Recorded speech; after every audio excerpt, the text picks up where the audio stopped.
All right.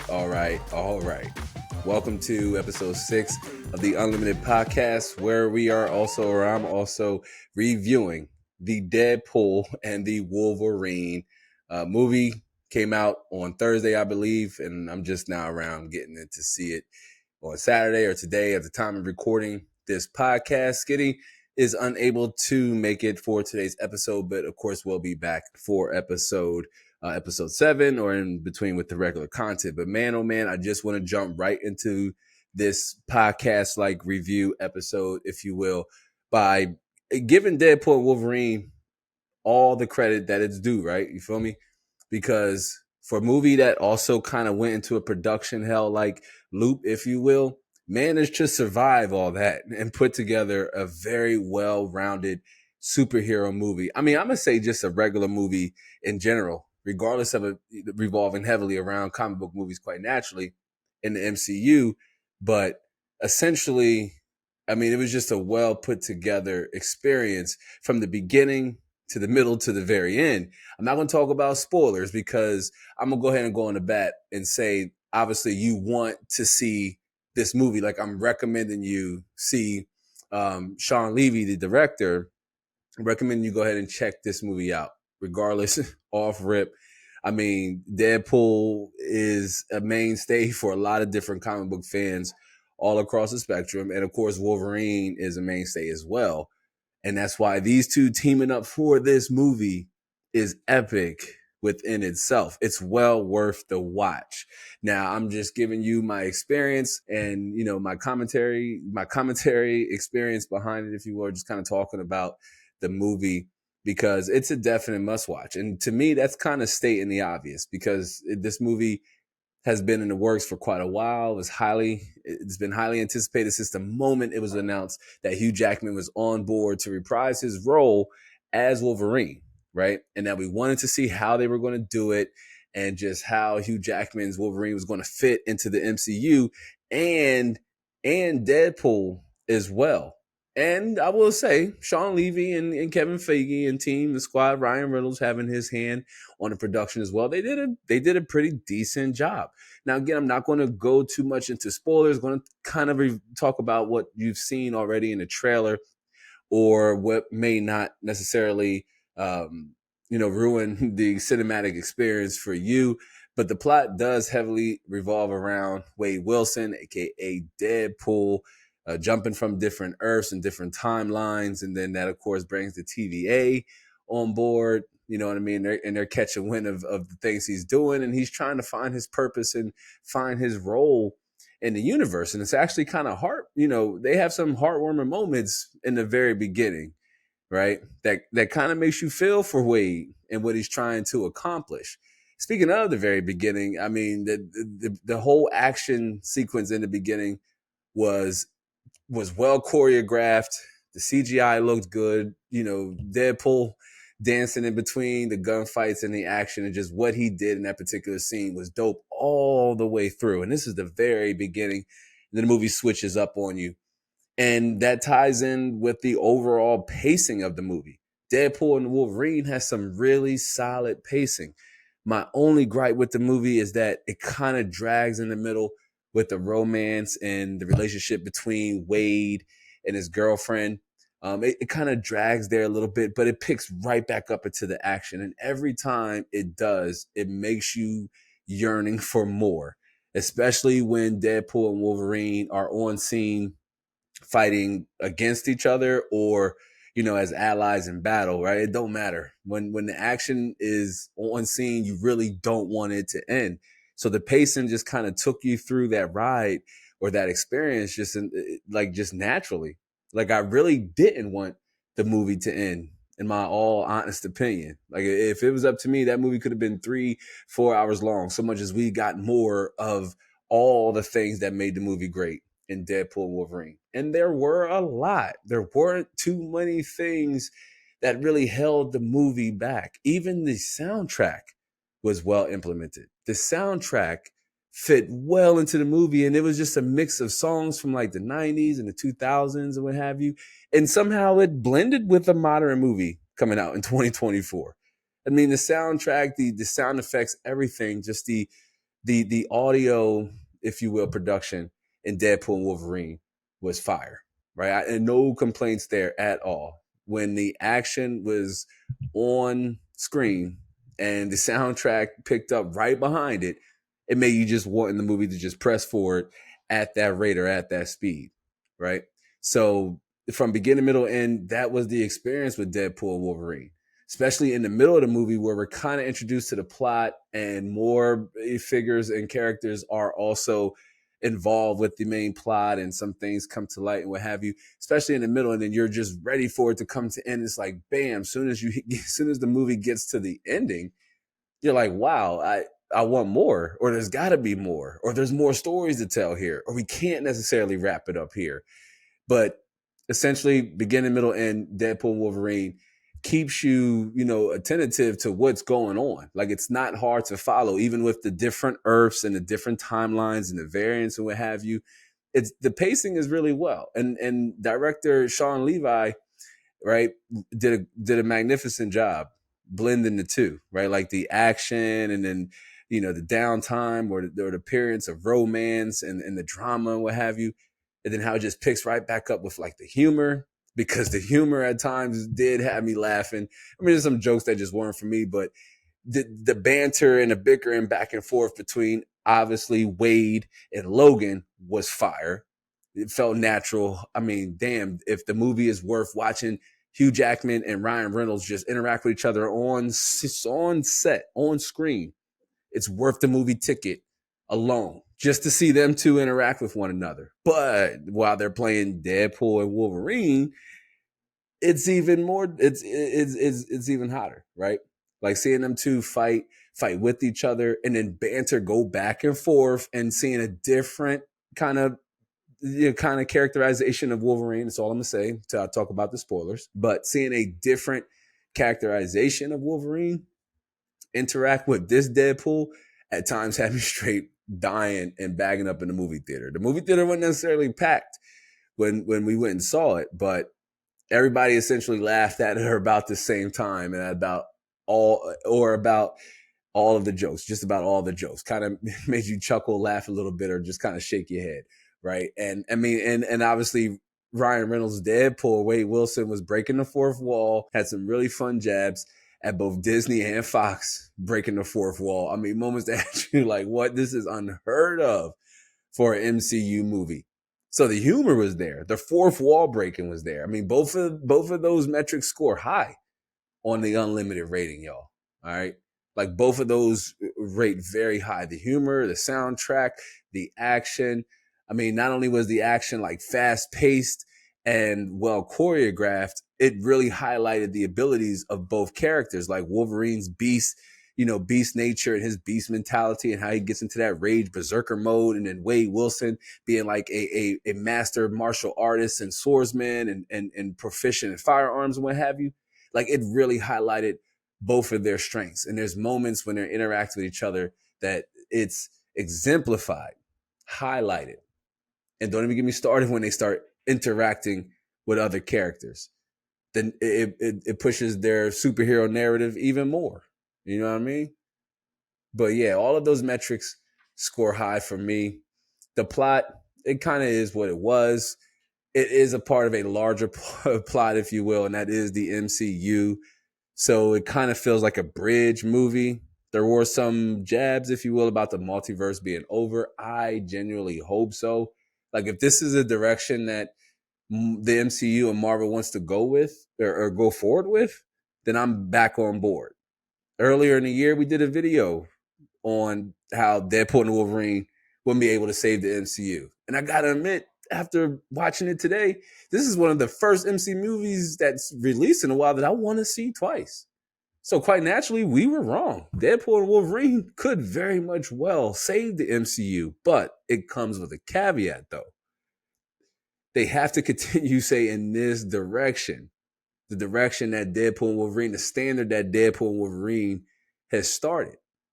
Now, what really makes the movie great kind of comes along with spoilers, but personally, I'll say originally the best MCU movie, the best well-rounded MCU movie for me would have been The Winter Soldier. And of course, then Endgame, Infinity War, somewhere along the lines there, no particular order, but definitely the Winter Soldier, which is a mainstay for a lot of different fans in comic book, people, fans who follow the MCU and follow, Marvel properties, the shows and the movies.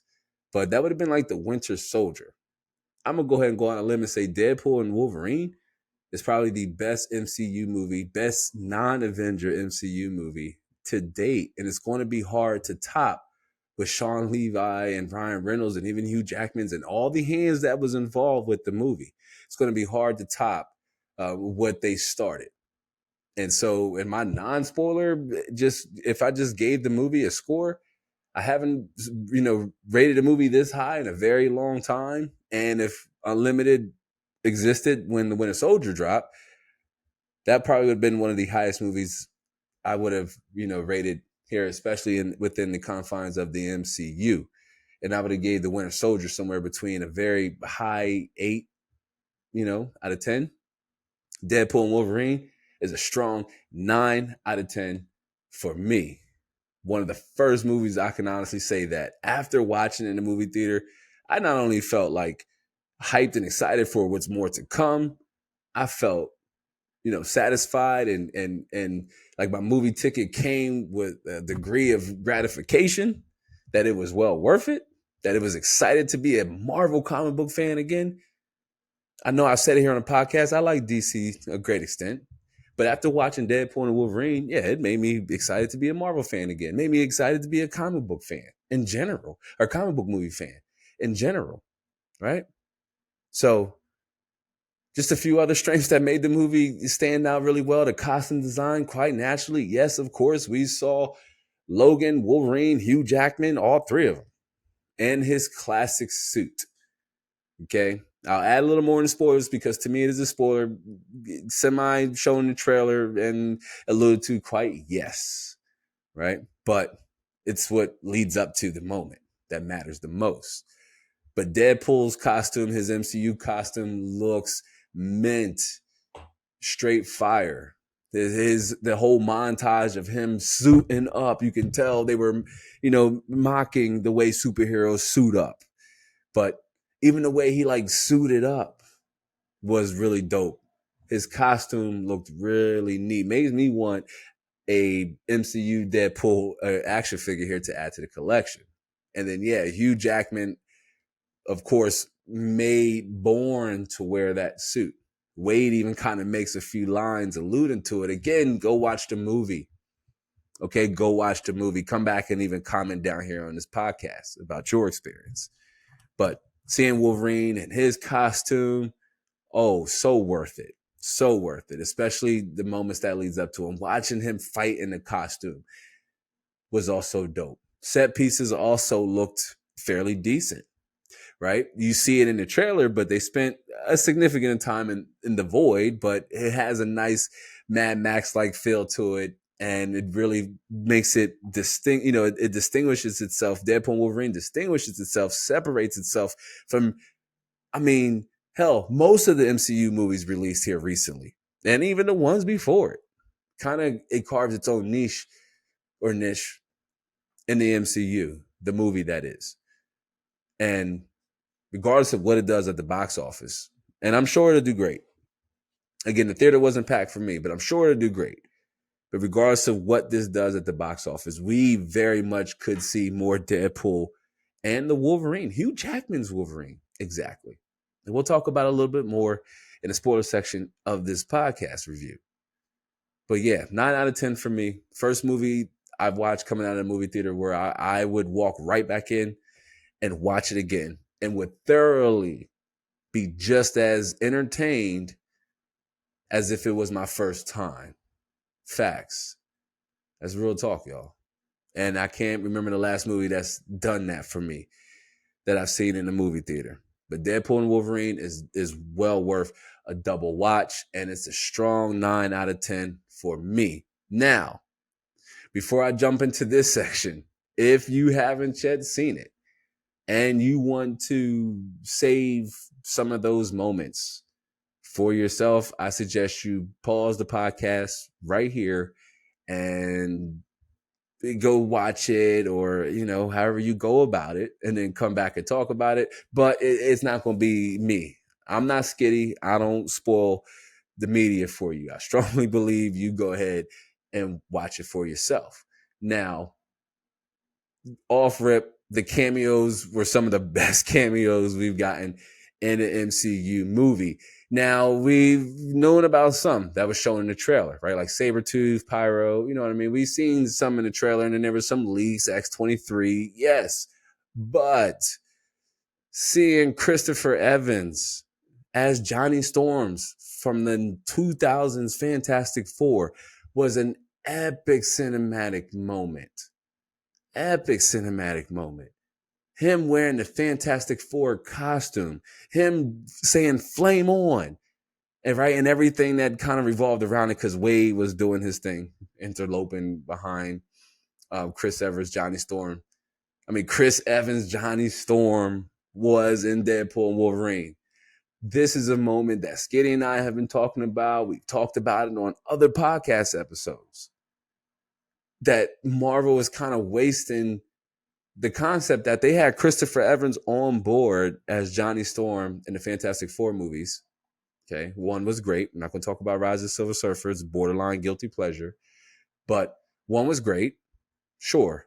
But seeing him and, Chris Evans saying "flame on" and in the Fantastic Four costume, he couldn't really do much, quite naturally. I'm sure that was in Christopher Evans' contract.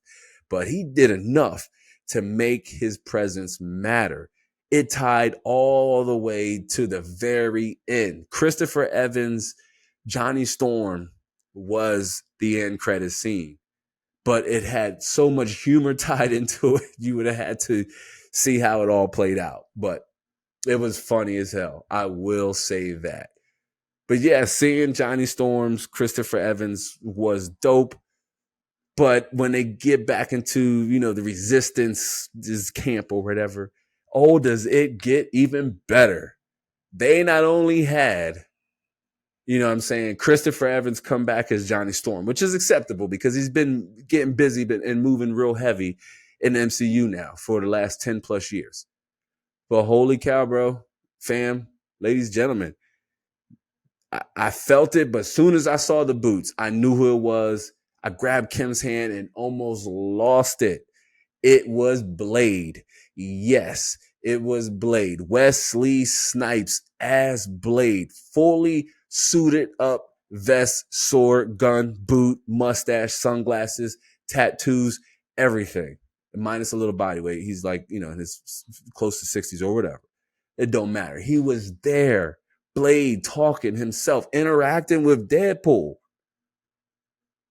From Fox, who interacted with X-Men from Fox, interacted with Hugh Jackman from Fox, who interacted with everybody from Fox. And then, Elektra from the Daredevil movie. Daredevil had a name drop, and I'm thinking the people they name drop probably didn't want to come back, so they killed them off. They name dropped Daredevil, Silver Surfer, and Punisher. And might have been other few, but them the big three. And now I'm thinking that, they couldn't bring back, the actors, Bertenthal and what have you, and boy played Quicksilver. You know what I mean? They couldn't bring them back, so they killed them off. You know what I mean? Ben Affleck probably was like, nah, I'm not doing it at all. But I'm surprised they didn't bring Charlie Cox. It would have been cool to bring Charlie Cox on, but maybe he had scheduling conflicts. But they did name drop those three, saying they were already killed, and Magneto. So I'm thinking Chris Fassbender didn't want to come back for this. Crazy stuff if they had Fassbender in this. I heard other viewers walking out of the movie theater stating that they wish they had seen Fassbender in this, or McAvoy, like a Magneto.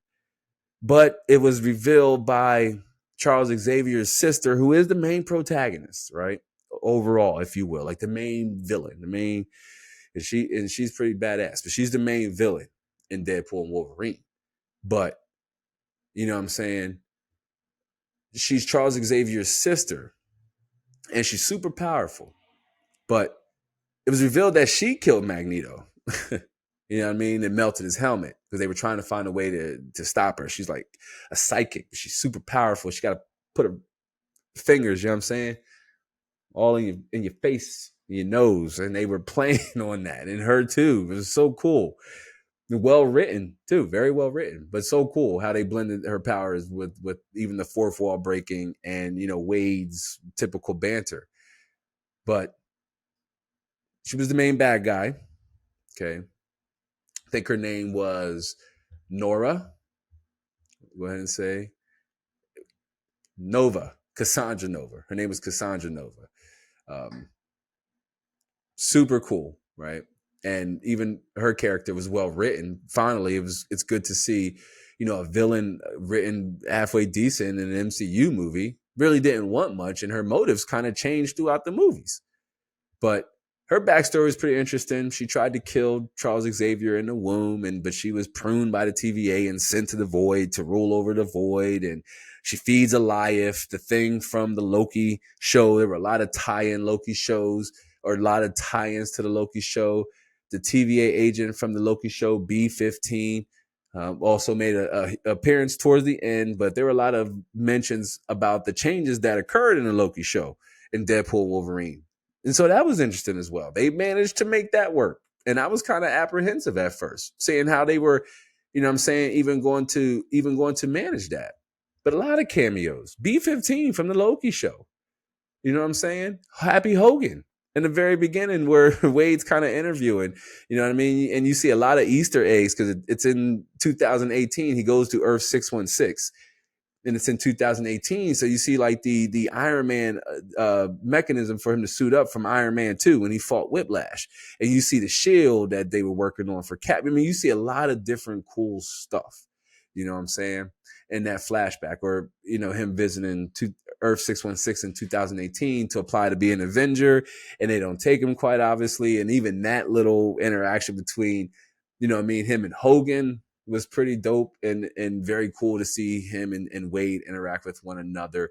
But I mean, back to the cameos, which was again one of the best cameos, if you will, here in an MCU movie. I mean, Doctor Strange Multiverse of Madness let us down with their cameos. We've seen all their cameos in the trailer, but in Deadpool and Wolverine, the cameos were not only impactful, but they really felt like they mattered. Like these characters, the reason why they were there all matter, which leads me to the one that really had me gasping. Let me sit up straight. Yeah, really had me like, oh my gosh. Probably Square's poured Kim hands so hard. But the one that really had me like, wow, they did it was Shannon Tatum's Gambit from the canceled Gambit movie. Back in the day, he was there with the accent and the suit and the powers and the back and forth banter between him and Wade. It was interesting. Wolverine didn't recognize him. So that means in his Earth, they didn't have a Gambit, or Gambit hadn't come around yet. So it's not like from what we've seen in the animated series, the 1990 John, because, he died. Okay, as far as we know, unless they changed some things. But in the revival, X-Men 97, he died, and they remember that moment. But seeing Gambit back on this just back period and then back on the big screen for the first time was super epic, right? Blade and Gambit. I didn't know who else was going to come around the corner, but it was X-23 and we knew about her. But seeing them two, like Shannon Tatum and Blade and Elektra, all bounce back and forth with each other, Wolverine, Deadpool, they were all in the room as well. And they're gearing up to go attack, Cassandra Nova, because they're trying to get away out of the Void, you know what I mean? Because they need to stop this rogue TVA director who's trying to destroy Wade's universe, and Wade's trying to save it. I mean, that's ultimately his goal and motive in Deadpool and Wolverine, is to save his 9 friends and family, you know what I mean? His blind roommate and his friend, his Peter, you know what I'm saying, and his girlfriend and what have you, all his friends. Kiko also made an appearance. Most of the characters from Deadpool 1 and 2 came back, Colossus and what have you, and they highlighted this at his birthday party in the very beginning. But the cameos were through the roof. Juggernaut from X-Men was there, Pyro, a couple others that I seen, just couldn't really put a name to a face or face to a name, superhero name. I recognized them though, and you probably would too. Go see the movie. The cameos are well worth it. Seeing all these characters interact with each other. Blade has a line where he's like, there's only one Blade. And then Wade looks at the camera just like that. All shade towards the Blade reboot that they might as well, I'm going to tell you right now, they might as well just scrap. Because at the very end of Deadpool and Wolverine, and again, remember we're in spoilers, so if you definitely don't want no more just smoke, man, hit pause and then come back and finish. But hit pause. Because at the end, it's kind of left open that Deadpool shares with B-15 that, you know what I mean, there were some people down there that helped him, and that their stories are unwritten, and that they want to, you know, can B-15 help them find a place somewhere in the timeline? That's Blade, Elektra, you know what I'm saying, Gambit. What does that mean? That mean that they could very much well come back and be a part of the MCU. Because B-15 was like, yeah, I'm open to that. Because, you know what I mean, Blade had a line where he was like, you know, some of us never had a chance to save our world. We were just pruned and sent to the void. We never had a chance to fight for our world. Elektra didn't have a chance. Gambit had a line where he was like, some of us, you know, never had a chance. And that hits real heavy considering where the Gambit movie fell off. I remember when they dropped that picture of him, you know what I mean, online way back in the day. It feels like so long ago now. But they dropped that picture of Tatum full costume and Gambit, and man, he looked like he was ripped. He was made for it too. That he could have been a long stay in a Fox, you know, X-Men universe, and probably still very much playing a large role in it all this time now, much like Hugh Jackman's Wolverine, because he would have owned the character. He had the accent down, a lot of money shots, a lot of scenes still in moments for my man Rim. You know what I mean? They had his powers down packed with the cards. You know what I mean? They had one instance where he put them all in like a whole bunch of, you know what I mean, different bad guys, and it was like boom, and they all blew up around. And then he had his pole. It was good, man. It was good. Blade firing Punisher's rocket launcher from the comics. There were a lot of homages paid in the Deadpool and Wolverine movie, even if you know what I mean, aren't particular on the character Deadpool, kind of like how I was super apprehensive when the first Deadpool movie came out, and I was like, this is good, this is all right. But then Deadpool 2 came out, and I was like, oh, okay, I'm a fan now. I like the movie franchise. And then here we are. This isn't necessarily Deadpool 3 as much as it's just Deadpool and the Wolverine, but here we are now with his third entry in his franchise, something he also mentions. A lot of fourth wall breaking mentions about Disney and Marvel, but you know what I mean? He mentions this quite a lot about, you know, becoming the Marvel Messiah. You saw it in the trailer, and him being excited and wanting to be an Avenger. It's all there. And the whole hour and 45 or hour and 55 is definitely well worth it. I didn't want it to stop. I knew, you know, his universe wasn't going to be destroyed. Although that was kind of like the big conflict, this machine that road director made, the universe annihilator or something like that, where it's supposed to be an efficient way of dealing with timelines that are self-imploding or destroying themselves, because an anchor point was killed, and the anchor point in, you know, in his franchise in Wade's world was Logan when he died. So that's why he goes to look for another Wolverine in the movie, and that's why the Wolverine we get isn't necessarily the one we saw in Logan. That one is dead. In the beginning, there's a really funny moment that leads up that points that out. I mean, I thought it was hilarious. It's a little morbid, and Wade even points that out. He's self-conscious of the fact that what he's doing, right, is like indecent, but he does it anyway. And he fights with Wolverine's adamantium body. And when he was digging it up, I'm like, that's cool if he kind of mounts it and wears it. And hot damn, if that's exactly what he does. It kind of, you know, retro fixes the claws around his wrist so that they kind of protract. And he like has his Wolverine pose, and he's like killing the bad guys, fighting like he's Wolverine.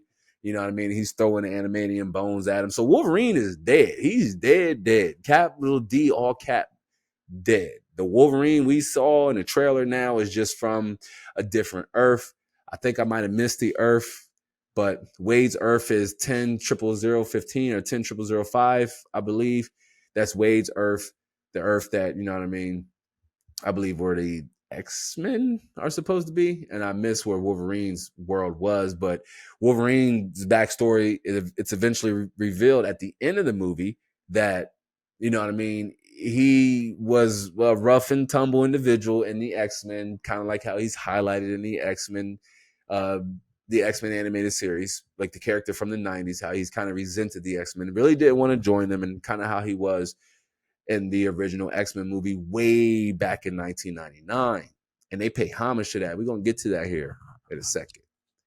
But, you know what I mean? Logan is gone. This Wolverine we get comes from an Earth where he fell out with the X-Men and they were killed by, you know, humans going on a mutant hate, and Wolverine butchered all them. And that's why he's kind of in his bag and nobody really likes him in his universe, but nobody apparently seems to mess with him, because we get this when Wade goes through this hilarious montage of looking for Wolverines or Logans.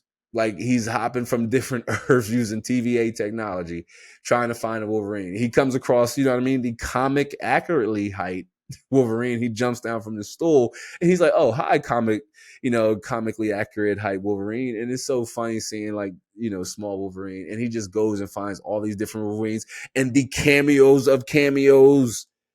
Henry Cavill, it was true. Oh, it was true. Henry Cavill did shoot some scenes in Deadpool Wolverine as Wolverine. Now, he might not be coming back as like the Wolverine. I missed the Earth, you know, he kind of jumped to, because everything was happening so fast. That's why I said I want to see it twice. So I might have missed the Earth he was hopping to. But Henry Cavill turned around, and Wade's walking up to him. He's like, you know, saying things like, "Oh, you know, there's a Wolverine," or "Yeah, I found him," because he's like working on a bike, and you know what I mean. It's like 80s Wolverine. He has the, you know what I mean, the side piece and everything. And you turn around, you see Henry Cavill with the hair and the muscles and the tank top tucked in with the rodeo belt. And you like, oh, you thought Hugh Jackman was built for the Wolverine role. No, fam, wait till you see Henry Cavill. And then he just turned around, he just punches Wade, sends him flying. You know what I mean? And that was the extent of that. That's all we got. But there were a lot of different Deadpool variants that came from the void. I mean, over 100, I believe. He said over 123, I believe.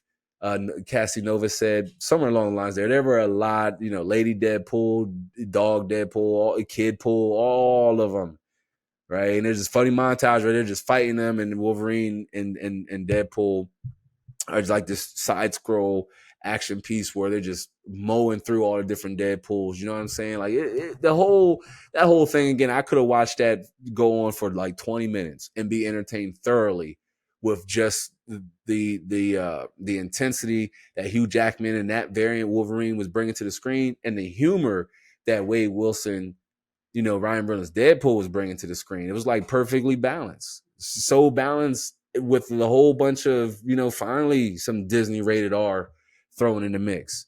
Hopefully we can get Deadpool, I'm sorry, not Deadpool, but the Daredevil show, Born Again, or whatever it's going to be called when it eventually drops. Hopefully we can maybe get some rated R action or some heavy decent PG-13. You know what I'm saying? Because it worked well for Deadpool. And the same goes with Punisher. If we get a Punisher movie in the MCU, Kevin, you know what I mean? Let Sean direct it.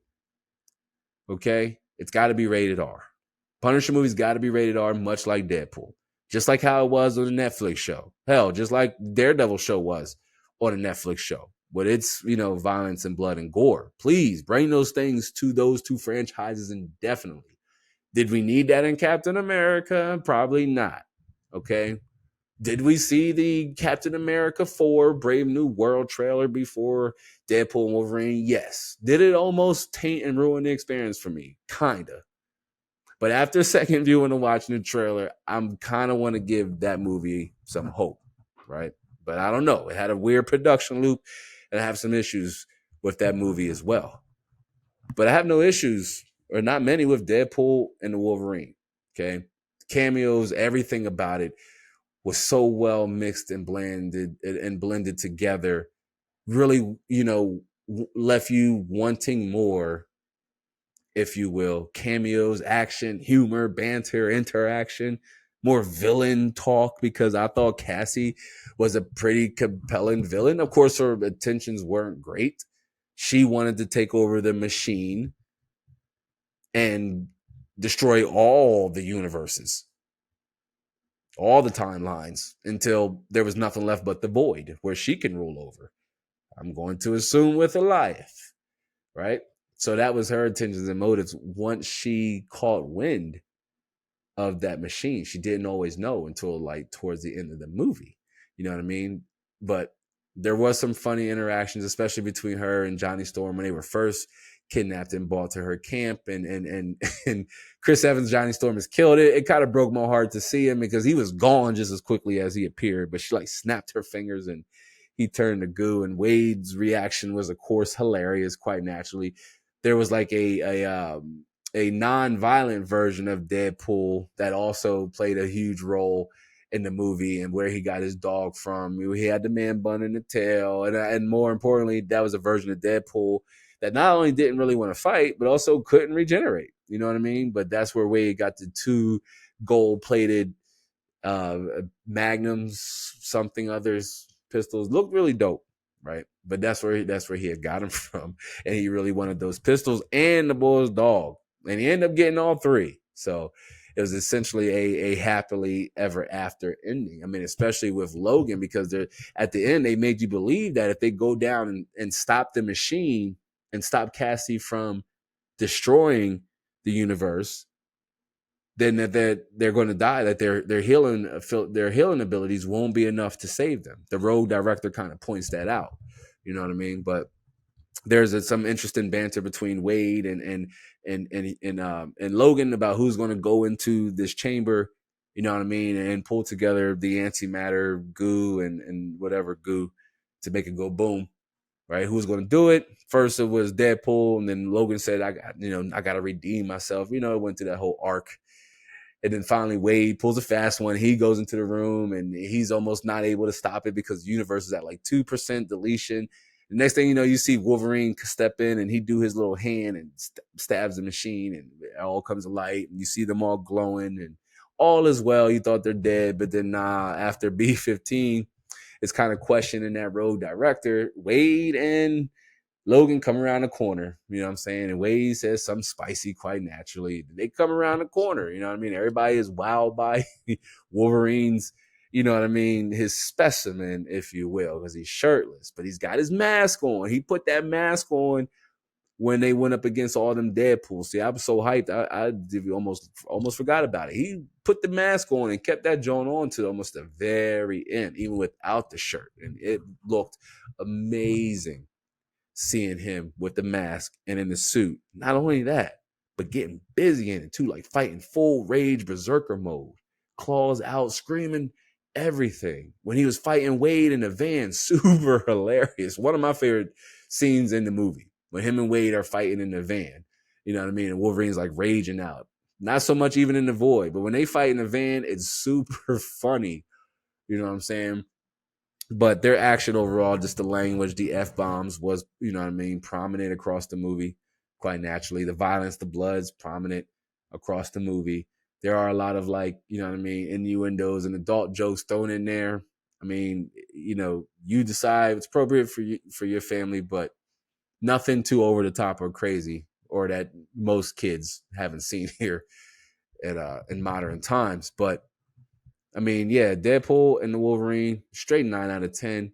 The cameos were well placed, well integrated, well wanted, left you wanting more. I mean, who would have thought we would have saw Henry Cavill, Chris Evans, you know, Wesley Snipes' Blade, Channing Tatum's Gambit, you know what I'm saying? All in a movie. Juggernaut from the X-Men franchise, all in a movie together. Like, this was epic on all levels and proportions. Daphne Keane coming back, playing X-23, grown up now, quite naturally. They integrated that well. At one point, she was pruned. I might have missed that, but she does end up in the void. Apparently, she's pruned eventually and makes her way down to the void. But seeing her fight back with Logan, I mean, the actress herself, Daph said that it was heartwarming to work with Logan again. And they had moments. I imagine so. Hugh seems like a good guy. I'd want to work with him too and come back and work with him some more. So I could see you could see that in the moments they share on screen, especially when it's just them two. And she's trying to tell Logan that she reminds her of her Logan that helped her out when she needed him the most. And he's like, I'm not that guy. And typical Logan, you know what I'm saying? But he eventually does come that guy and shows up for the final battle. And it's really cool seeing them all fight together, seeing Gambit fight with Deadpool and, you know what I mean, Wolverine. It was really, really thrilling as a comic book fan, as a cinematic fan, as a movie fan, seeing all of them interact with each other. And the action and the CGI just blended so well. Yeah, Casinova's compound fortress hut is a variant, I guess, of Ant-Man, Giant Man. It is his body. There's an actual skull. So it is his rotted carcass that she's, you know, turned into her fortress. But there's also a mention of a sorcerer that came through the void that she eliminated, and she ends up with one of the fancy, you know, spin rings that allows them to universe jump. She has a sling ring, and that's how she's able to help Wade and, you know, Logan get back into Wade's Earth or Wade's timeline. You know what I mean? So that's how they get out of the void. So it was all well placed, but it picks up right when they get back, and you think they're just going to stop the road director from activating the machine. No, here comes Cassie, her nonsense, and then she also calls upon her army of 100 plus Deadpools to stall Logan and Wade so she can do what she needs to do. But they're all thwarted of friendship and Peter, the Peter pool, you know, everybody loves Peter concept. He's able to kind of stop them from fighting, and they just go ahead about their way and go on to stop the machine. So I just think that paces the movie well for a comic book movie when you need it to end. And I think Deadpool and Wolverine ended, although a trope, and Sean and this could just have been part of the mantra with Deadpool movies kind of poking fun at comic book movies. But it kind of ended with everybody wins and everybody's happy. X-23 stays with, you know, Logan and Wade's universe, and he gets his girlfriend back, and, you know what I mean, Logan finds his place in the universe. So all is well, and Logan, or I'm sorry, not Logan, but Wade keeps the dog.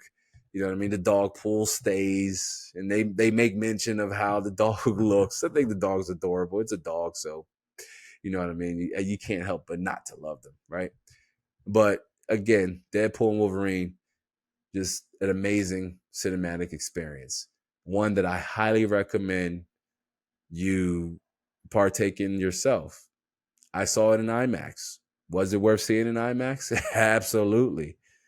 And I somehow called a ticket. We called a 10 o'clock ticket, so it was a little cheaper. But definitely worth watching Deadpool and Wolverine in IMAX. But if you can't get to an IMAX theater, regardless, worth seeing it in cinematic format, period. Worth owning on Blu-ray if that's your thing, period. If you could download digital and you keep them, period. If you don't want to wait till it hits on D+, that won't be no time soon, period. You know what I mean? Check a local matinee, do what you got to do. But I highly recommend you watch this movie, all right? But that's all I got for this one, y'all. I do appreciate you rocking through here of episode 6 of the Unlimited Podcast. We have a few other episodes down in the description box below. You know, we release regular videos in between podcast episodes like this one here, but this being a monumental comic book movie event, seeing Deadpool and Wolverine team up, I thought it was well worth it to dedicate an entire podcast episode to the significance and the importance that Deadpool and Wolverine will have in the comic book movie pantheon going forward. Not just the MCU. We all know the duds that DC dropped with the DCU. And this is coming from a DCU fan guy, boy, right? But mostly Man of Steel and Wonder Woman, okay? And some parts of BVS, for the most part. And some parts of Justice League, for the most part. But for the most part, the DCU is trash. especially compared to the MCU. Even with the MCU kind of not being at its highest point, something that Wade even points out in the movie. Even with it not being at its highest point, the MCU that is, Deadpool and Wolverine seems to be that spark that's going to get it back there. And I'm going to be right on the sidelines seeing what comes next, seeing how any of this will integrate with Captain America Brave New World, seeing how any of this could potentially blend in with, say, Thunderbolts, if you will. Now, again, he's not necessarily on Earth 616, so how will this play out in the long term? We'll just have to wait and see. But he is well known in the TVA, especially for helping saving all the timelines. And B-15 makes mention that you can't change the past because it changes the person who you are in the future. And when she said that, Logan totally resonated with it, and he found his peace because he was struggling with that throughout the movie, to find his peace, you know what I mean? To stop hearing the voices of all the innocent people he killed. His words, not mine, good and bad, right? So he couldn't stop hearing those voices. He couldn't stop dealing with that pain, and that's what he wanted to stop. It's part of the reason why he was, you know what I'm saying, willing to let it all go, okay? And go into the machine by himself to shut it down so that Wade could have his life with his 9 friends. Logan not realizing he was about to be the 10th, and X-23 being the 11th, I suppose. But whatever comes next from the Deadpool camp, I'm all for it, right? But yeah, that's all I got for this podcast episode. Once again, I already did the plug stuff in between. So, yeah, go ahead and like this podcast for me on your way in or on your way out. I do hope to catch you all in the next one. So until then, be easy.